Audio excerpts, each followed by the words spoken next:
Good day po sa lahat ng nanonood.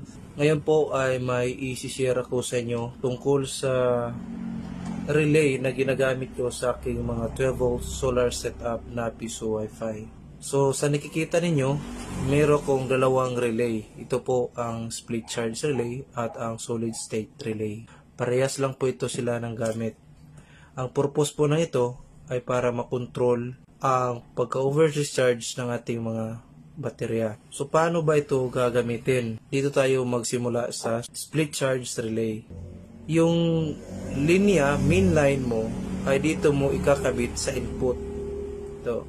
Pwede naman, ang output dito. Pwede mo rin baliktarin dito ang input, dito ang output. At dito naman sa baba, itong nakikita nyo, yan. Dito naman ikakabit yung LVD module o low voltage disconnect. So pwede mo rin baliktarin ang output ni LVD na positive, negative or positive, negative. At dito naman sa solid state, same pa rin.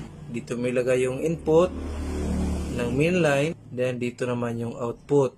Pwede rin baliktad, input, output.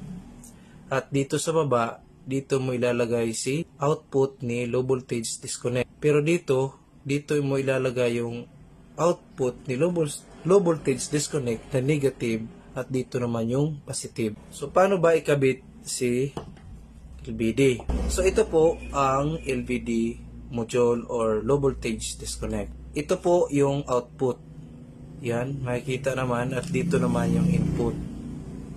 Sa next video ko, ipapakita ko sa inyo kung paano ba ito i-set up. Sa ngayon, ito lang muna. So, itong output ni LVD ay dito mo ikakabit sa split charge. Same din dito. So, ito po ang pagkabit ng LVD dito sa relay. So, for example, ito po yung main line natin, pamputang mga equipment sa Piso Wi-Fi. Then, dito sa baba, dito mo i-connect si LVD. Yan. So, ito yung main line sa taas, yung negative, tsaka positive.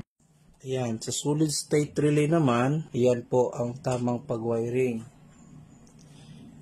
Dito yung positive line, at ito naman yung negative line. Ayan. Ayan po.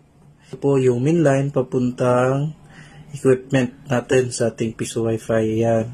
At dito naman, ikakabit yung low voltage disconnect. So, tandaan na di pwedeng magkabaliktad yung positive saka negative dito sa solid state relay.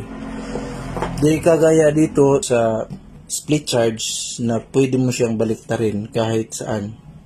Yung dito sa LVD na linya. Pwede mong baliktarin kahit saan mo ikabit yung positive, negative. At dito naman yung main line. Okay? So, yun lang po. Maraming salamat.